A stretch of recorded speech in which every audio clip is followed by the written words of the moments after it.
Hello မင်္ဂလာပါဗျာကျွန်တော်အခု live show လေးကိုစပါမယ်เนาะ live show လေးကိုစမယ်ဗမာပြည်မှာတော့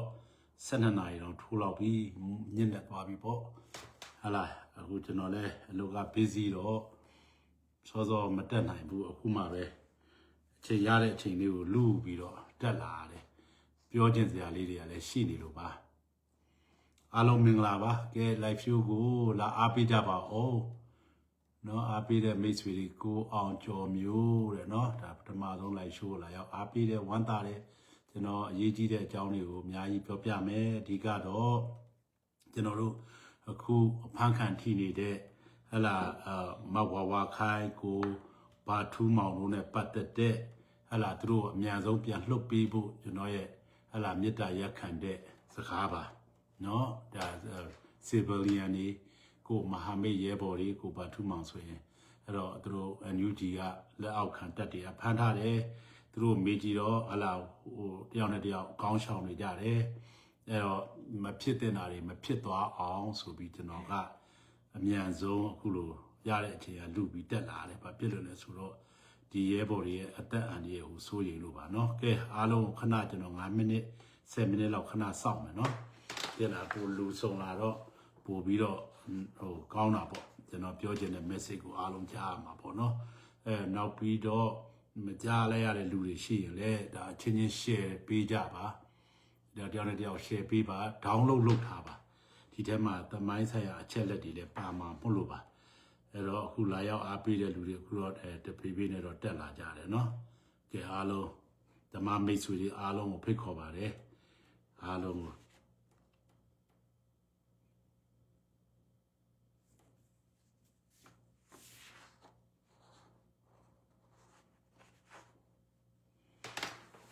ကဲကျွန်တော်အခုနည်းနည်းလေးစပြောမယ်เนาะ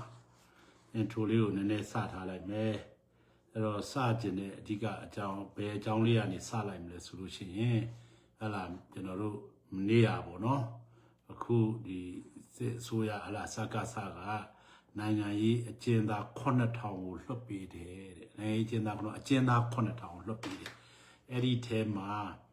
ဟလာနိုင်ငံရေးအကျဉ်းသားတွေလည်းတချို့ပါလာတယ်ဒီအတွက်တော့မများဘူးပေါ့เนาะနည်းနည်းပါလာတော့ဘာပဲဖြစ်ဖြစ်ဟလာမိသားစုတွေနဲ့ပြန်ဆုံစည်းနေတာတွေ့တော့ကျွန်တော်တို့ဝမ်းသာတယ်။ကျန်တဲ့ဒေါအောင်ဆန်းစုကြည်ဦးဝင်းမြင့်နဲ့တကွ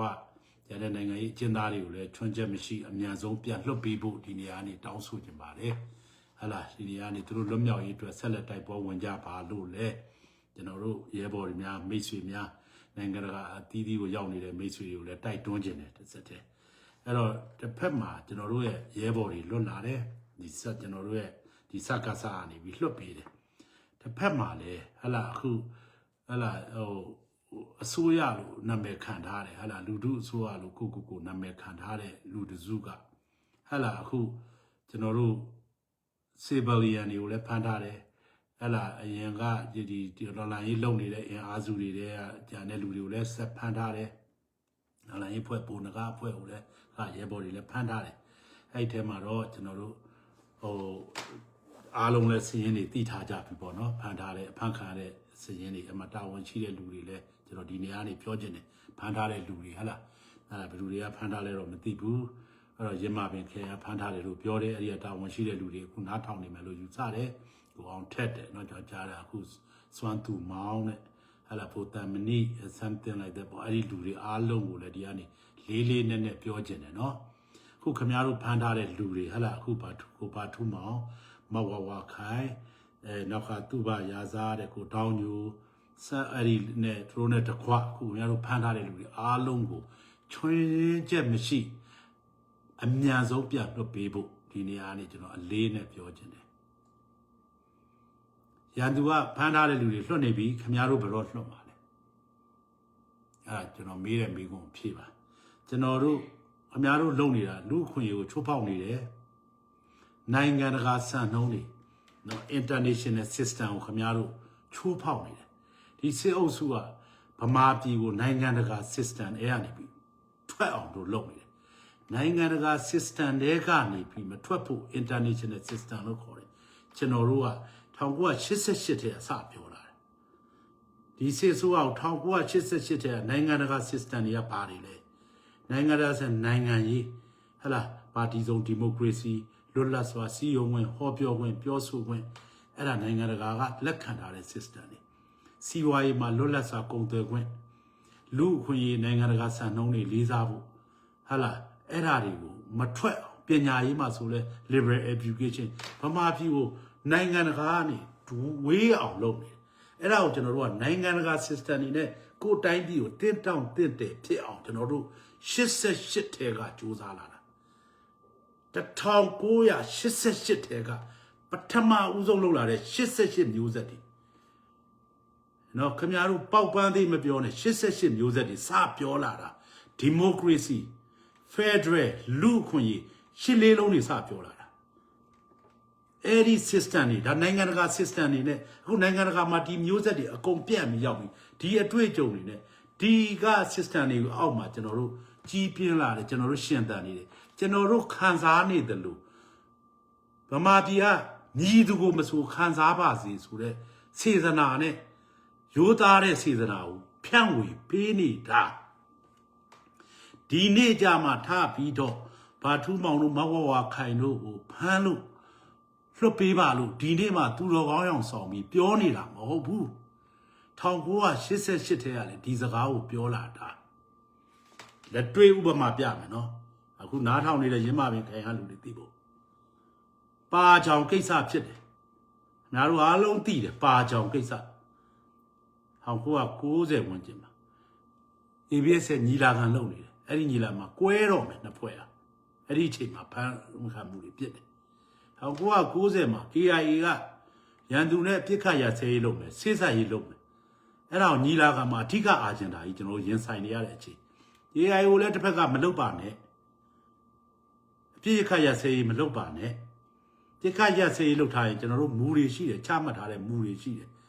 တပ်ပေါင်းစုမူတွေအားလုံးသဘောတူတယ် KIA ဘောင်းဆောင်ရော KNU ရောရှိသမျှတိုင်းရင်းသားတွေရောမြန်မာအဖွဲ့တွေရောအကုန်လုံးကျွန်တော်လက်မှတ်ထိုးထားတယ် DAB မူဆိုတာရှိတပ်ပေါင်းစုနဲ့ပဲဆွေးနွေးပါတပ်ပေါင်းစုနဲ့ပဲပြောပါတပ်ပေါင်းစုကဒီမူတွေနှုံးနဲ့ပြောပါမယ်ကျွန်တော်တို့ချထားတာရှိ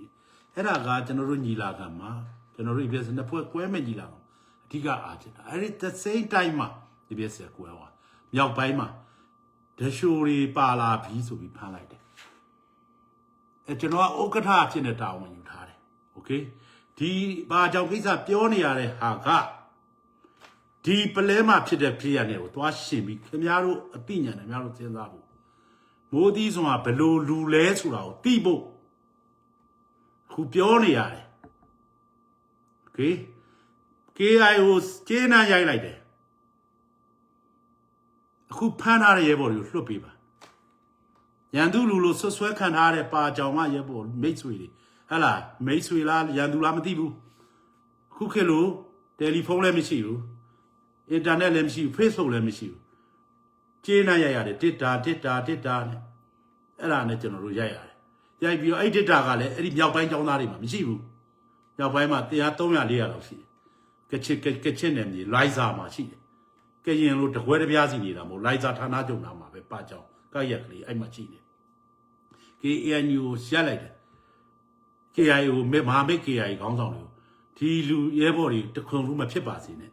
တက်နိုင်တယ်များဝင်တားပေးပါကျွန်တော်တို့မြစ်တရက်ခံလိုက်တယ်ကျေးနာရိုက်တယ် record ရှိတယ်ပြီးတော့အဲ့ဒီကတက်လာတဲ့ခေါင်းဆောင်တွေကိုပြောတယ်အဲ့တော့ဖမ်းထားတာကိုထွန်းအောင်ကျော်မန်းလေးကကိုထွန်းအောင်ကျော်အပါဝင်ကိုထွန်းအောင်ကျော်ဖြူလားမဲလားကြောင့်မမြင်ဘူးလိုက်ကိုထွန်းအောင်ကျော်ကိုတတ်တဲ့ဟဲ့လားတန်ချောင်းတို့မျိုးဝင်းတို့လည်းမမြင်ဘူးလိုက်တော့ကျွန်တော်လည်းမရောက်သွားအောင်ဒါပေမဲ့မိုးသီးစွန်ဘလို့ရက်တည်ခဲ့တယ်မလို့အောင်အလူခွေရန်သူလူဖြစ်ဘာဖြစ်ဒါဟာကျွန်တော်တို့ကမိထားပြီးနန်ကိုဘလို့ခေါ်မယ်ပြီး prisoner ဝါပဲဖြစ်ဟလားမိထားပြီးစစ်ကြောပြီးရင်ပြန်လွှတ်လိုက် red cross နဲ့လွှဲလိုက်ပါဆိုပြီးကျွန်တော်ကျေနပ်ရိုက်လိုက်တယ်အဲ့ဒီအပြင်ကိုစာထုတ်တယ်ကျွန်တော်တို့ document ရအောင်ကျွန်တော်တို့ဥက္ကဋ္ဌအဖြစ်လက်မှတ်ထိုးထားတဲ့စာရှိတယ်ကျွန်တော်ရဲဘော်တွေစီမှာရှိတယ်ကျွန်တော်တို့မကြာခဏလည်း Facebook မှာတင်ပေးတယ်အင်္ဂလိပ်လိုထုတ်တယ်ဗမာလိုနှစ်ဘာသာနဲ့ Amnesty International ကိုမိတ်တူပေးလိုက်တယ်တန်ယုံတွေကိုမိတ်တူပေးထားသေးတယ်အဲ့ဒီရဲဘော်တွေပြောတယ်ငါတို့သဘောမတူဘူး မင်းတို့လောက်တာတို့သဘောမတူခုချက်ချင်းလွတ်ပေးလိုက်ရန်သူလူဖြစ်မဖြစ်ငါတို့ဘူးမဆိုင်ဘူးလူအခွင့်ရေးရလူတိုင်းလူခွင့်ရစေရမယ်အဲ့ဒါငါတို့ရဲ့မူပဲရှစ်လေးလုံးမူပဲရှစ်လေးလုံးစိတ်ဓာတ်ပဲဒေါက်ကူမန့်ရှိတယ်အဲ့ဒါထားပြီးပါကြောင်ဆိုပြီးတော့မန်နိုင်ငံရေးကိုမနေ့တနေ့မှထလာတဲ့ကောင်လေးလာပြီးတော့ကြောင်ချောက်ချဝရုံးထိထုတ်ပြောနေတာလေမျိုးမဟုတ်ဘူးစနစ်တကျမူရှိတယ်ဆိုတာပြောပြတာEBS ကခေါင်းဆောင်သူတို့အောက်ကတက်ကဖြစ်နေတယ်သူတို့နဲ့အောက်ကောက်ချင်တဲ့တက်နဲ့ကြားမှာဆက်သွယ်လို့မရအောင်ဒါကိုရအောင်ဆက်သွယ်တယ်ကျွန်တော်တို့ဒီ wireless နဲ့ကျွန်တော်တို့ကျင်းနှရိုက်ပြီး Aurora ကိုပြောတယ်ဒါပဲလားဆိုဒါပဲမဟုတ်သေးဘူးသူတို့အများဆုံးလွတ်ပေးဖို့ဆိုပြီးတော့ဘာလုပ်ပေးသေးလဲဆိုတော့သတင်းတောက်9ယောက်ကိုလွှတ်လိုက်တယ်ဘန်ကောက်ကနေနိုင်ငံခြားသတင်းတောက်9ယောက်သွားကြပါတို့ကျွန်တော်တို့မှပတ်ဆိုလို့မျိုးသွားလို့မရအောင်အဲ့ဒီမှာသတင်းတောက်1ယောက်နာမည်မှတ်မိတယ်မရင်ဒီတဲ့เนาะထိုင်းအမျိုးသမီးထိုင်းသတင်းတောက်မလေးရှားသတင်းတောက်1ယောက်ပါတယ်ဂျပန်နေပါတယ်9ယောက်ကိုမြန်သတင်းပို့ဘန်ကောက်တန်အောင်ဘန်ကောက်ရှိတဲ့ EBS ကစီစဉ်ပေးလိုက်တယ်တော့ကြည့်တာသွားတွေ့သွားအင်တာဗျူးသွားလွှတ်ပေးဖို့တို့ကြိုးစားကြခုံသွားကြတယ်ဒေါက်ကူမန့်တွေရိုက်လာတယ်ပြန်လာကြတယ်အဲ့ဒါသူတို့နဲ့အင်တာဗျူးတွေလုပ်ပေးတယ်ကျွန်တော်တို့ကလည်းသူတို့သွားနေတဲ့အချိန်အဆက်အသွယ်ပြန်တယ်မသိကြဘူးဖုန်းတွေလည်းမရှိဘူးအဲ့တော့ဂျင်တီကပြန်ပြောပြတယ်သူတို့အင်တာဗျူးနောက်တစ်ရက်မှာတပ်လိုက်တယ်30ကျော်မတည်တဲ့လူလည်းမတည်ဘူးပေါ့ဗျာဆိုတော့လွတ်လာတယ်ဟဲ့လားမတ်နန်းအောင်ထွေးကြည်တို့ကိုထိန်လင်းအခုပကြီးဆွဲနေတယ်ဟဲ့လားဗမာနိုင်ငံဗမာပြည်ဆိုင်ရာဗြိတိရှတာအမကြီးနဲ့ပါညာပြီးတော့အခုဗြိတိရှရဲ့ပကြီးကျော်ထိန်လင်းဖြစ်လာတယ်ထိန်လင်းကဘယ်ကနေအဲ့ဒီအချုပ်ကနေလွတ်လာတော့ဘယ်သွားစရာမရှိဘူးဗမာပြည်ထဲပဲပြန်ရတာပေါ့ရန်သူကပြန်ဖမ်းမိတာပေါ့အခုမျက်လုံးလိုဖြစ်တာပေါ့ဘိုးမျက်လုံးဘလူလောက်တာလဲတဲ့လိုက်မေးနေကျွန်တော်သိတယ်ခုံသိတယ်မူသီးဆိုတာခုံသိနေတယ်မိုင်း1000လောက်ဝေးတယ်ဘာဖြစ်နေလဲဆိုသိတယ်တက်ကြက်ကြီးမောင်လားမိမကလေးမွေးတယ်ယောက်ျားလေးလားမိန်းကလေးလားဆိုတာသိတယ်သိအောင်ကိုလုပ်ထားတာသိနေတယ်ထိန်လင်းပဲပြေးရမယ်ဗမာပြည်ထဲပဲပြန်ပြေးရတာပေါ့အဲ့ဒီမှာနေ तू တတ်ခံရမှာဟုတ်ဒါ तू အပြစ်မှမဟုတ်လား survival instinct ပေါ့ဒါ तू အပြစ်ပြောလို့ပဲရပါမျက်လုံးလွတ်သွားလို့လေဟာလာဟိုဘာထူးကိုဖမ်းနေတယ်ထိတ်ပဲမှမရှိအခုဒါခမားတို့ကိုပြောနေတာဒီလိုမြောက်ပိုင်းမှာဖြစ်သွားတဲ့ပါကြောင်ကိုခမားတို့ပါကြောင်ဇက်ကင်းနေလို့ပါကြောင်ဇက်ကိုခမားတို့ခင်းနေပြီ NUG ဇင်မာအောင်လွေကိုလက်မင်းတို့နားထောင်နေလားခင်ဗျားတို့ရဲ့အောက်ကလူတွေဖြစ်နေတာ ABS မှာဖြစ်တယ်ကန့်ကွက်တယ်ဆိုတော့ document ရှိတယ်ခေါင်းဆောင်တွေလက်မခံခင်ဗျားတို့စာထုတ်ပါခုချက်ချင်းလွတ်ပေးပါဒီလူတွေကိုဆိုတော့အဲ့လိုရက်တီလာတာခဏလေဒီတိုင်းပဲရက်တီနေတယ်ဒါမြင့်တော်လိုင်းတစ်လျှောက်လုံးတော့ဒီလိုပဲရက်တီသွားတယ်မိုးသီးဆိုဘယ်တော့မှမပြောင်းသွားဘူးစက်ကြောလာထဲမှာနေမင်းကသူ့ဝင်ရိုးမှာသူသွားနေတယ်လို့မျိုးအဲ့ဒီအတိုင်းပဲသွားခဲ့တယ်မှတ်ထားလိုက်ဒေါ်လာရေးတစ်လျှောက်လုံးမှာရန်သူလူတရှိုးတွေရန်သူလူလို့ယူဆရတဲ့လူတွေအမြင်မတူတဲ့လူတွေဖမ်းမယ်တတ်မယ်လုပ်ခဲ့လို့ကဲခဲ့ရတဲ့လူတွေစီးရင်ကိုပြောပြမယ်အခုမင်းတို့မလုပ်ကြနဲ့စောက်ရမ်းနေမလုပ်ကြနဲ့နော်1990နဲ့3လောက်ရှိမှာပေါ့ဓမ္မ6ထဲရောက်ပါတယ်ဓမ္မ6ဆိုတော့လေခင်ဗျားတို့နေဘူးတဲ့လူတွေသိမယ်ဓမ္မ6မူဟုတ်လားဘုံမူကျုပ်ရွှေဆိုင်အလွန်မှတဖြစ်တဲ့ကျောင်းဆောင်တယောက်ဘိုလ်ချုပ်မရနဲ့ rival တခုလုံးမှသိထားတာမိုးတီးသည်ဘိုလ်ချုပ်မြနဲ့နီးစပ်တဲ့လူဘိုလ်ချုပ်ရွှေဆိုင်တို့ဖွဲ့ကဘိုလ်ဖြစ်တဲ့ဟဲ့လားဘိုလ်ချုပ်မြအမိန်တော့သိနားထောင်တာမဟုတ်မိုးတီးဆိုတော့ပို့ချိုးတာ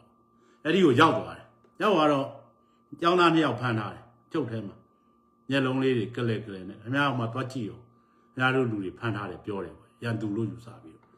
သွားကြည့်လိုက်တော့2ယောက်ပေါ့ဗျာကျောင်းသားတွေကလည်းတောင်းနဲ့ချီရှိတာဟာတွေ့တယ်ကျောင်းသား1ယောက်မလုပ်ပါနဲ့ဗျာအခုလွတ်ပေးလိုက်ပါကျွန်တော်နဲ့ထည့်ပေးလိုက် တော့ပြောရတာသူတို့ကတော့ဖြင့်ဒီလိုလုပ်တယ်ဒီလိုတွေကရင်ကဆွဆွတော့ကရင်ဆိုတာများလို့သိတဲ့အတိုင်းပဲခုလို Facebook တွေဘာညာတွေရှိတာမဟုတ်ဘူးဟုတ်လားဒီလိုပဲလွယ်ပဲလှုပ်ခဲ့ရတာအများကြီးရှိတယ်ဒါပေမဲ့ကိုရောက်သွားတဲ့အချိန်မှာကိုမျက်စိမှာဖြစ်နေကေရတာပဲမလုပ်ပါနဲ့သူတို့အများဆုံးလွတ်ပေးလိုက်ပါတက်ပြီးတော့တက်မှ6မှုကိုပြောရတယ်လွတ်ပေးလိုက်တော့ကိုအောင်မျိုးစန်းနဲ့ကိုမင်းလွင်နဲ့အဲဒီဖျောက်ခုရည်တက်ရှိချစ်ချာရှိကိုမင်းလွင်ဆိုတာတခြားလူမဟုတ်ဘူးခင်ဗျားတို့အခုကြပြဆရာကြပြတွေဟိုစာဆောင်တွေမှာရေးနေတဲ့နေကြီးမင်းခေါ်ကိုမင်းလွင်ဖြစ်လာတယ်ကျွန်တော်ကတာဝန်ရှောင်ပြီးသွားလိုက်တယ်နေကြီးမင်းဆိုတာဖြစ်မလာဘူးပေါ့တယောက်ရှိတာတက်တေနော်အများကြီးတွေကတက်တေတခုဆိုတော့ပြတက်တေလေးနောက်တစ်ယောက်ကအဒီတာပါကြောင်30ကိုလည်းလွှတ်ပေးဖို့ပြောခဲ့တယ်မဟာမိတ်ကိုလည်းကူညီဖို့ပြောခဲ့တယ် KIA မဟာမိတ်ကောင်းဆောင်တွေကိုပြောခဲ့တယ်မလုပ်ပါနဲ့ခင်ဗျားတို့လည်းဖြစ်တာခင်ဗျားတို့က no ဆိုတို့လုပ်ခွင့်မရှိဘူး KIA က no ဆိုမိုးတီတို့လုပ်ခွင့်မရှိဘူးအဲ့ဒီတိုင်းပဲကျွန်တော်တို့သိနေတယ်အဲ့တော့လုပ်ပေးပါပေါ့ပြောလိုက်တယ်ဒါပေမဲ့ငါတို့ရဲ့သူများဖွဲ့စည်းတော့ဝင်ပြီးမပတ်သက်ချင်ဘူးလေဆိုတော့ရေတွေနဲ့သွားတာပေါ့မကောင်းဘူးပေါ့ကချင်လည်းမကောင်းဘူးပေါ့ဒါသူတို့သမိုင်းပဲမလုပ်အောင်ဒါအားလုံးအတွက်ကျွန်တော်ကပြောနေတာတော်လိုင်းကြီးရှေ့ချူပြီးပလိန်လုပ်နေတာမဟုတ်ကိုသူတော်ကောင်းလို့ပေါ်နေတာလည်းမဟုတ်နောက်ကြတော့ KIA ကစိတ်စာရေးဖြစ်သွားတယ်အဲ့တော့ ABS ကိုလက်နဲ့ပြုတ်တယ်အဲ့တော့ကိုအောင်သူငိမ့်တို့ဘာလို့သွားပြီးလက်နဲ့ပြုတ်တာကိုသဘောတူခဲ့ရတယ်โอเคအဲ့ဒီကြတော့မဟာမိတ်ဆိုပြီးတော့ကိုစက်တိုက်ခွင့်မရဘူးအမတနာလေး15လက်ပဲရတယ်ရှီဆိုတဲ့တနတ်ပေါ့ဗျာကိုရောင်ဆောင်းတဲ့တနတ်ဆက်လောက်ပေါ့ဒါဖြစ်ခဲ့တဲ့ဟာတွေမဟာမိတ်နေတဲ့မှာဟလာနောက်ကြတော့ဘယ်သူကိုတစ်ခါထပ်ပြီးတော့ဖြစ်ပြန်လဲဆိုတော့ ABS မှာဖြစ်တာရောတောင်ပိုင်းကိုအောင်ငင်းနေသွားတယ်65လောက်96လောက်မြည်အရန်ခက်တယ်အဲ့ဒီပါထရင်ဆိုတာဝင်ကအရန်ခက်တယ်စင်ရိုင်းနေပါကြည့်တယ်တနာတရက်ခီးလောက်ကိုပေ4000လောက်မြင်တဲ့တောင်ကျော်တိုင်းမိုးရင်းကြီးရှွန့်တတောင်လောက်ရှိတယ်နဲ့ကိုရဲဘော်တွေကိုတက်ကလူတွေသွားပြီးတွေ့ရောတက်မူကထိတ်ဝင်တဲ့တရင်နေရ3ထင်တယ်ဆိုတော့ရဲဘော်က3-500ရှိတယ်မိမတွေရောကလေးတွေရောပိုက်ကြီးတွေရောအကုန်ရှိတယ်သူတို့တက်ဆုတ်လာကြတဲ့အချိန်မှာဒုက္ခရောက်သူတို့တက်ကိုသွားကြည့်တာကျွန်တော်ကမန်ဒပလောမှာနေတာနပလောဆိုတော့ဗမာပြည်မြေပုံနဲ့ကြည့်ရင်ဟာလာကြိုက်ထူးနဲ့ဝင်ရိုးတန်းလောက်မှာရှိတယ်သူတို့တက်ရင်ဖြစ်နေတာကရေးပိတ်တဝယ်နဲ့ဝင်ရိုးတန်းလောက်မှာရှိတယ်အဲ့ဒါမျက်စိနဲ့မြင်အောင်ဝေးကြည့်သွားခဲ့ရတယ်ဘာတော့တွေ့လက်တွေ့ရောအခုပဲရောက်တယ်ညနေဆောင်ကြီးစခန်းရဲ့အလဲကောင်တစ်ပင်မှာရဲဘော်တယောက်ကျိုးနဲ့တုတ်တာပဲโอเคရန်သူလူတက်ဖြူခွဲရေးလုပ်နေတယ်ရဲဘော်တွေကဆွဲနေကြကျွန်တော်တို့ဘိုးက2ယောက်ခုပဲတန်းတန်းတွေပါဖြုတ်ဖြစ်ပြီးတော့ကျွန်တော် body guard တွေအထိုင်မယ်ပဲရှိသေးတယ်ဖြစ်တာဟေးလာကြအောင်ဗာဖြစ်တာလေဒီကောင်ပေါ့ရန်သူလူကြည့်ပြီးတော့စိတ်ဆင်းရဲနေတယ်မကြိုက်ဘူးအဲ့လိုမျိုးလုပ်တာစစ်ပြီးသွားရလားမင်းတို့ဆိုအဲ့ဒါငါစစ်အောင်ဆိုမေးမြန်းစစ်ရဘာရန်သူမှမဟုတ်သူတို့ချင်းပုံကိုကြီးမကြည့်နှမ်းမှုတွေဖြစ်နေမကြည့်ချင်ဘူးခုချက်ထွက်လိုက်မင်းတို့တော့မှားနေပြီချက်ခါလှုပ်ခါလိုက်တယ်တက်မှုတွေကလည်းမကြည်ဖြစ်နေတာပေါ့နော်ကျွန်တော်ကနားမလဲဘူးလို့ဘာလို့ပေါ့အဲ့တော့ကျွန်တော်တော့ကြောက်ကြတော့မပြောရကြဘူးပေါ့သူတို့လွတ်ပါမယ်ဂရိပေးရတော့ကျိုးတွေချက်ချင်းဖြီးပြီးချက်ချင်းလွတ်ပေးလိုက်ချက်ချင်းပဲလွတ်လာဒီမှာထိုင်တာမင်းဘာလို့လုပ်လဲဒီတိုင်းပဲဘာမှဒီတိုင်းပဲမေးမြန်းပြီးစစ်ဆေးသွားတယ်ရန်သူလူဟုတ်လားမဟုတ်လားရွာသား1000လာခဲ့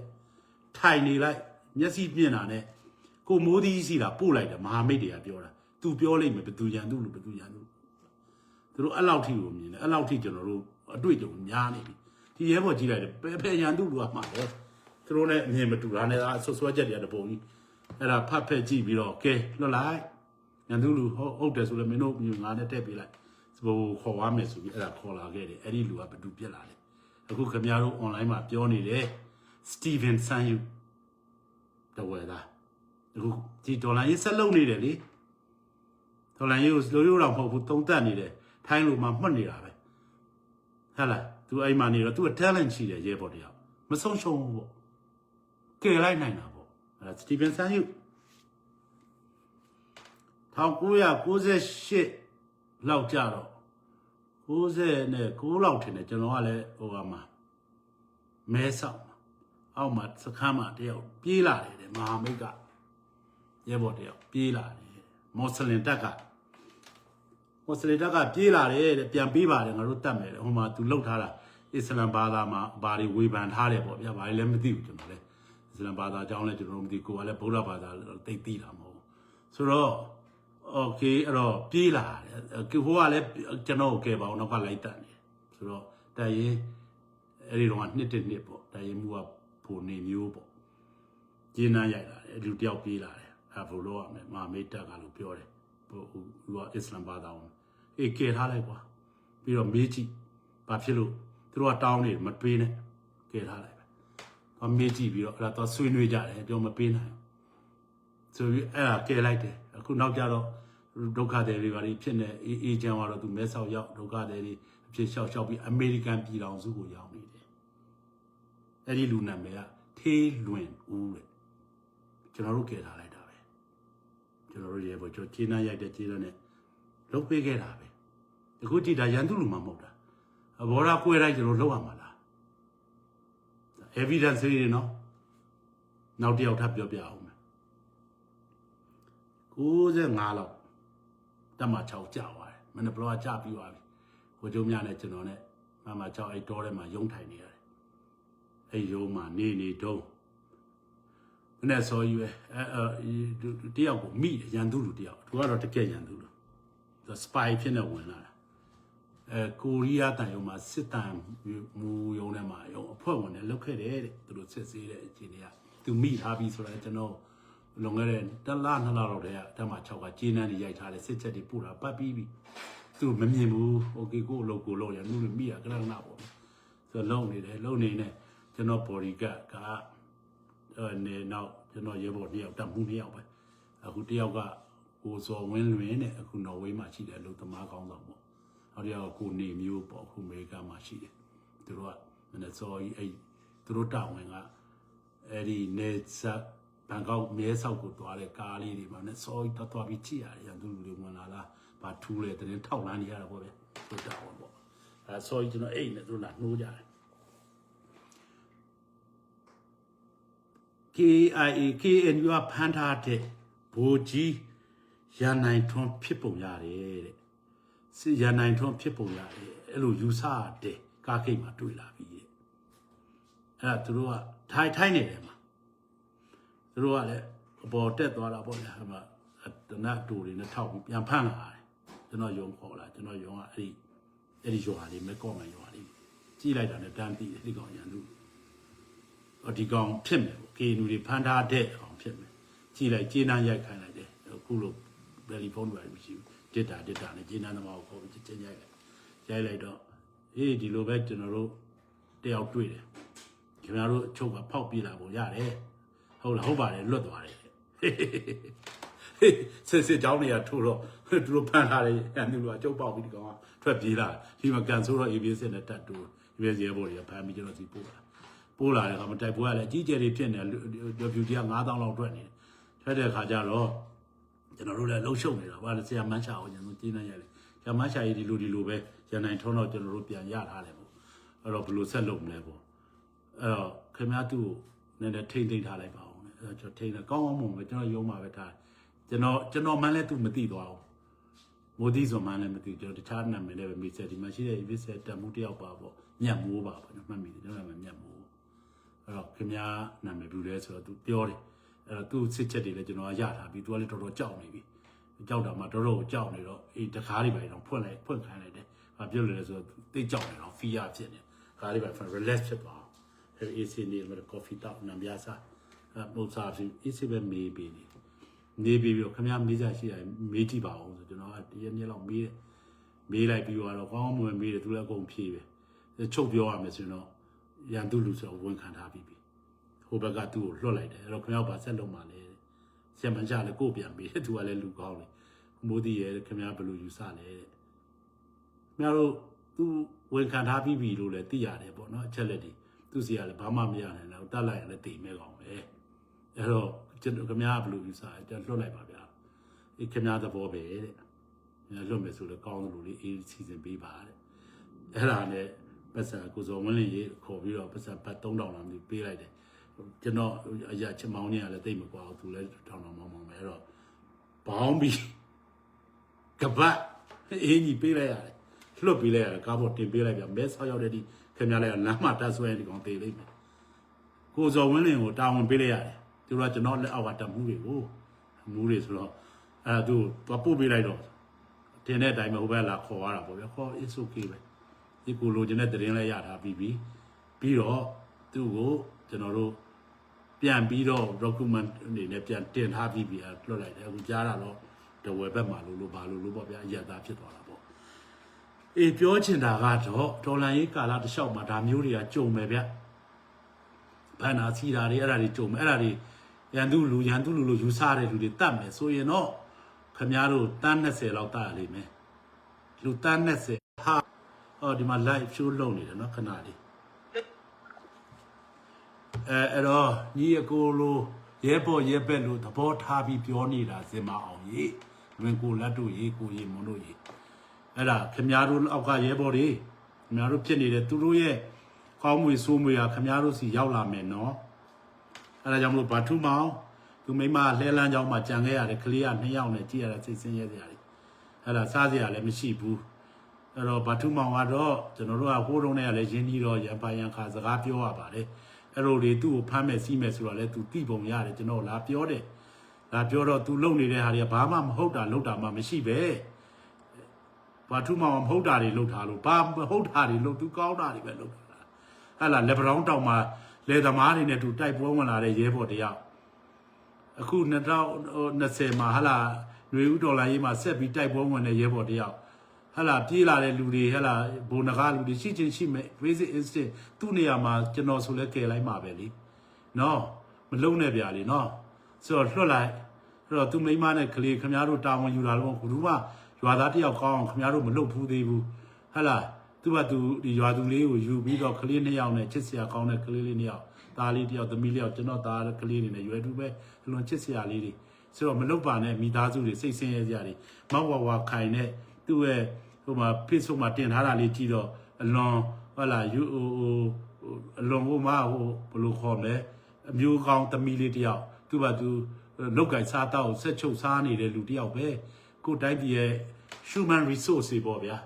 ဆိုတော့အဲ့ဒါတွေကိုရှောက်ပြီးဒုက္ခတွေပြီးဖန်တာအများတို့မေးလို့လဲဘာသိမှာလဲဗျာကျုပ်ကိုမေးစမ်းပါဗျာအများကြီးပြောပြပါမယ်သူတို့မေးလို့ခင်ဗျားတို့ဘာမှမသိဘူးဟဲ့လားအဲ့တော့လာမေးပါပြောပြပါမယ်အဲ့တော့အဲ့ဒါတွေကိုမလုပ်နဲ့နော်လွတ်ပေးလိုက်ပါဒီနေ့ပဲလွတ်လိုက်ပါရန်သူကတော့လူ9000လွတ်ပေးနေပြီခင်ဗျားတို့ဖမ်းထားတယ်ဆိုတော့စိတ်ဆင်းရဲတယ်ဗျာကြားနေရတဲ့ဟာတွေကနော်အဲ့တော့ဒီလိုပဲမဟာမိတ်ကဟိုတတ်မယ်ဆိုလို့ကြုံဝိုင်းနဲ့ကယ်ခဲ့ရတယ်ရှိတယ်တခုလေးထပ်ပြောဦးမယ်တရက်သားမှာနော်ဟလာမနက်ဘလောမှာညာကြီးတကောင်အိတ်နေတော့မန်ဂရန်နဲ့တခါလေးပြေးလာတယ်ရလာလာဖအဖွဲ့မဟာမိတ်အဖွဲ့ပေါ့မနက်ဘလောမှာအတူတူတိုက်နေကြတယ်ခါလေးနင်းနဲ့ချီပြီးတော့တိုက်နေတဲ့အချိန်မှာရလာလာဖွဲ့လဲဝင်တိုက်တယ်ဘုံမှုချစ်တာတဲ့အဲ့တော့သူတို့ထဲမှာဘာဖြစ်တယ်လဲတော့မသိဘူးအဲသူမိမပြေးလာတယ်ကိုချစ်တာကိုဖမ်းနေပြီတို့ချင်းချင်းနေဖြစ်တာပေါ့နော်အဲ့တော့ဖစ်ပန်းနေတဲ့ကဲပါခူပါဆိုတော့ကျွန်တော်ယုံပြေးလာတယ်လေ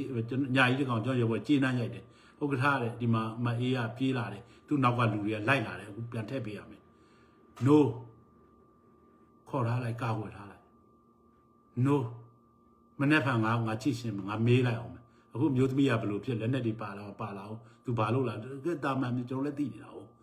ဆိုတော့နာမည်လည်းခုမှတ်မိသေးတယ်အဲ့ဒါအသက်40ဝန်းကျင်ပေါ့ခေါ်ထားလိုက်သူတော့ထားထားလိုက်သူလုံုံတဲ့စီပို့လိုက်နောက်စခန်းတခုမိတ်ပေးလိုက်တာရလာလာဖာနဲ့ခုလေးချက်တယ်ဟဲ့လားမဟာမိတ်တွေပဲသူတို့ဒီလိုဖြစ်နေကြတော့ history ဟာ the mass history ခဏဖြစ်တယ်ရေပေါ့တော်တယ်မှာကျကယ်လိုက်တာပဲဘုချစ်တာကတော့မကယ်လိုက်နိုင်ဘူးအသက်ခံရတယ်ဘုချစ်တာအသက်ခံရရတယ်ရလာလာဖာမှာပဲကျွန်တော်ကြည့်ရအောင်တော့ကျွန်တော်ကယ်လိုက်အောင်မှာမုန်းရင်လည်းမုန်းကြမယ်ဥပမာလေးပြောပြတာခေါင်းဆောင်ဆိုတော့တာဝန်ယူရတယ်ခင်များတို့ကကိုယ်လုံးကမင်းသားပဲဖြစ်ချင်နေကြတယ်လူတွေကလည်းမင်းသားပဲဖြစ်ချင်နေတယ်ဒီလိုအမှန်တရားကိုကြတော့မပြောရကြအောင်ပြောတော့မပြောရဘူးဘာထူးတငယ်ချင်းတွေလည်းပါဇက်ကိုပိတ်နေတယ်တငယ်ချင်းကောင်းမဟုတ်ဘူးမင်းတို့ပြောရမယ်ဟုတ်တယ်မလားပြောရမယ်တို့တငယ်ချင်းကိုဖမ်းတာမင်းတို့ပြန်လွတ်ပြီ ဒိတ်ပဲမရှိတဲ့ဥစ္စာတွေပဲပြန်လွှတ်လိုက်နော်ဟာလားအခုပြောနေနားတောင်းနေမလားပြန်လွှတ်လိုက်9 ယောက်လား10 ယောက်လားမသိဘူးတီးကြတော့မသိဘူးမလွတ်အောင်ပြန်လွှတ်ပေးလိုက်အခုပြောချင်တာတော့ခင်ဗျားတို့အတွက်လည်းကောင်းမယ် NUG အတွက်လည်းမလွတ်ပေးဘူးဆိုရင်တော့အဲ့ဒီအကျိုးဆက်တွေခင်ဗျားတို့ခံစားရမယ်ရိုဟင်ဂျာတွေကိုတိုက်တော့မယ်တဲ့ဟိုမိုဒီခင်ဗျားဘယ်လိုမြင်လဲတဲ့2016မတိုင်ခင်လောက်ပေါ့2015လောက်မှာထောင်လိုင်းကြီးတွေလာမေးတယ် Facebook ကနေအိတ်ဆိုးနေပြီတဲ့သူတို့ပြတ်နေပြီးတော့သူမျိုးပျောက်တော့မယ်တို့ဘာလို့ပေါ့ဗျာခင်ဗျားတို့ကြားနေတဲ့ဟာကျွန်တော် opinion ကိုသိကျင်တယ် no မလို့အောင်ဟိုတုန်းကလည်းဒီစကားလည်းအခုလည်းဒီစကားပဲမလို့အောင်သူတို့ခိုးဝင်တာတွေများခိုးဝင်တာ immigration ဖို့ immigration ကဖမ်းပြီးပြန်ဖို့ပေါ့ရှမ်းဝင်လာလဲပြန်ဖို့အမေရိကန်ဝင်လာလဲခိုးဝင်လာအကုန်လုံးညီသူကိုမဆိုဗမာပြည် sovereign state တွေနဲ့ immigration case ပဲပြန်မောင်းထုတ်ပေါ့ဘာဖြစ်လို့သွားပြီးတော့အမျိုးဘာသာသာသနာဆိုပြီးတော့အယိုးချန်စီကိုခတ်မယ်လို့ဘာလို့ပောက်ခွဲရတယ်ပြောပြီးတော့ innocent တွေကိုအတတ်တာလက်မခံအောင်ကျွန်တော်ကန့်ကွက်ခဲ့တယ်အဲ့ဒါအပြင် NLD ကိုပါ message ပို့လိုက်တယ် NLD ရုံးဟဲ့သတိထားနော်မလုပ်ကြနဲ့ဒီ tendency ရှိနေပြီ genocide tendency ရှိနေဟိုတုန်းကသိတာပေါ့မလုပ်ပါနဲ့တက်နံလောက်ခါကွယ်ပေးပါဟဲ့လားဒါတွေလဲသူတို့လူခွင့်ရသူရင်ကြလဲလူခွင့်ခံစားရမယ်လူတွေပဲနိုင်ငံသားအခွင့်ရမယ်လူတွေနိုင်ငံသားတွေဆိုရင်ဟုတ်လားမသူမလုပ်ရဘူးလို့ပြောခဲ့တယ် NLD ကိုလည်း message ပို့လိုက်တယ်စာတွေရေးပြီးပို့တယ်ဆိုလုံးတော့မယ်မလုပ်ပြောရတယ်မင်းကိုနိုင်တဲ့ကိုကြီးနယူးယောက်ရောက်လာတယ်လာအောင်ဒီကိစ္စဒီလိုဖြစ်တော့မယ်သူတို့ပြောပြခဲ့တယ်နယူးယောက်မှာနော်ပြောပြခဲ့တယ်မလုံးနဲ့ဒုခွင်တွေချိုးပေါက်ခံနေရတယ်ဗမာပြည်မှာကဘာကြီး textbook case ဆိုတော့ပြောတယ်တကယ်လဲကျွန်တော်တို့သိတယ်လူခွေချိုးပေါက်ကျွန်တော်တိုင်းရင်းသားကရင်ရှမ်းရခိုင်အကုန်လုံးတူတူပဲသူတို့လည်းဒုက္ခရောက်တယ်မလုံးကြပါနဲ့သူတို့ပြောပြတယ်မင်းကိုနိုင်ဟုတ်ရိုဟင်ဂျာတို့လူမျိုးတွေမှမရှိဘူး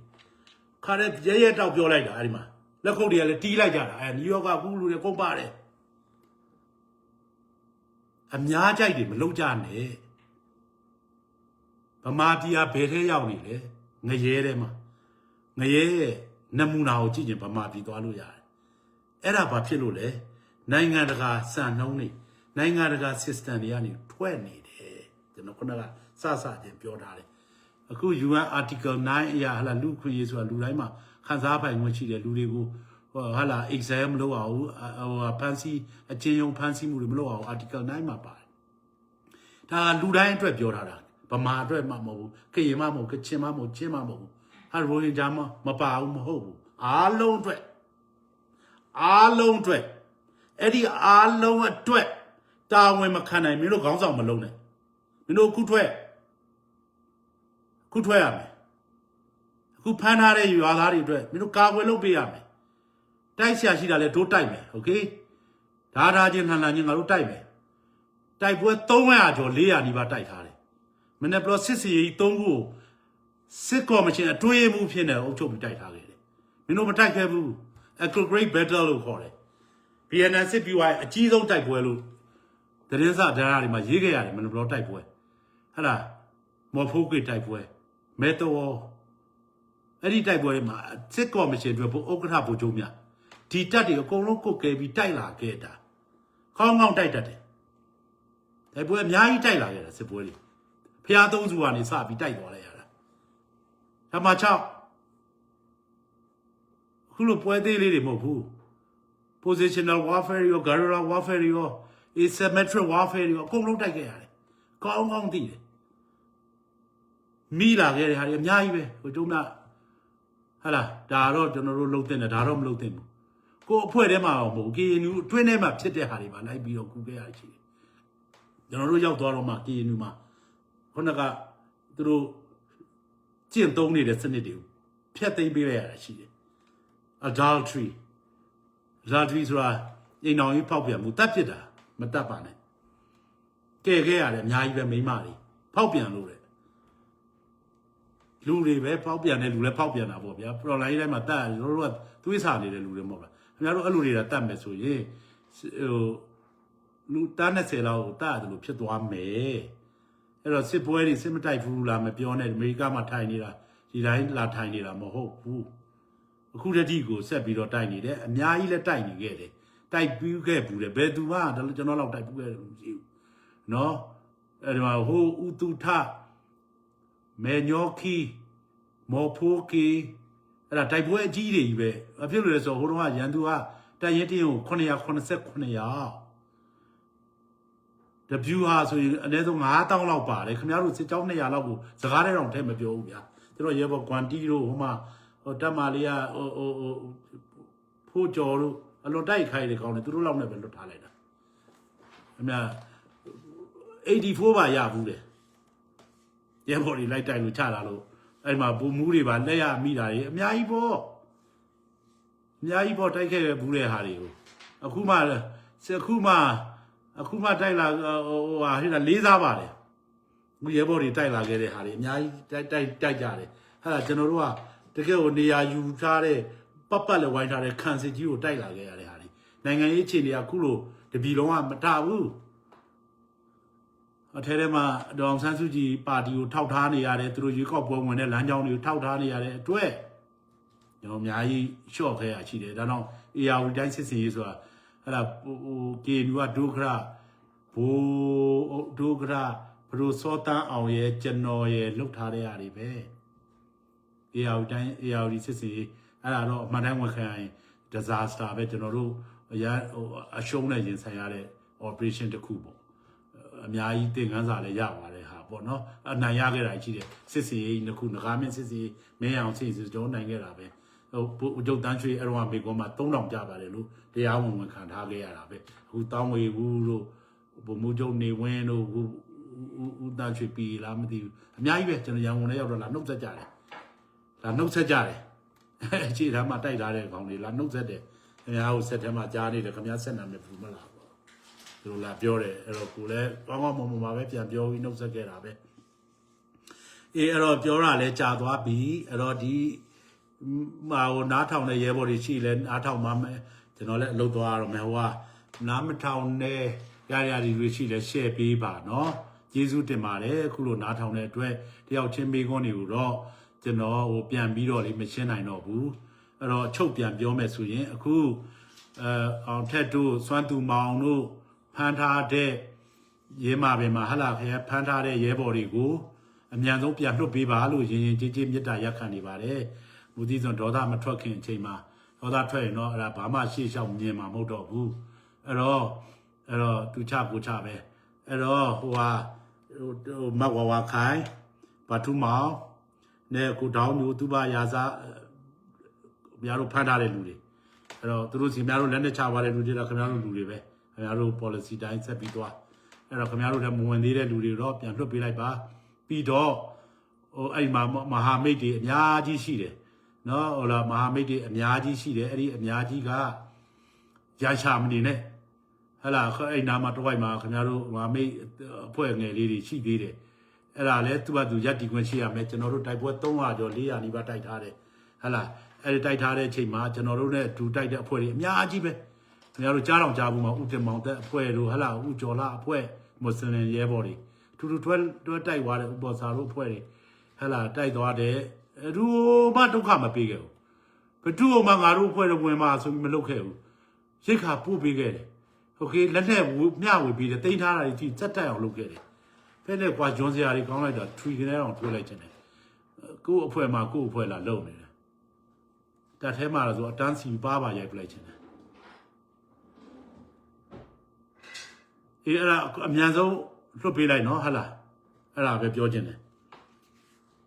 အားလုံးကျေးဇူးတင်ပါတယ်ဗျာနော်โอเค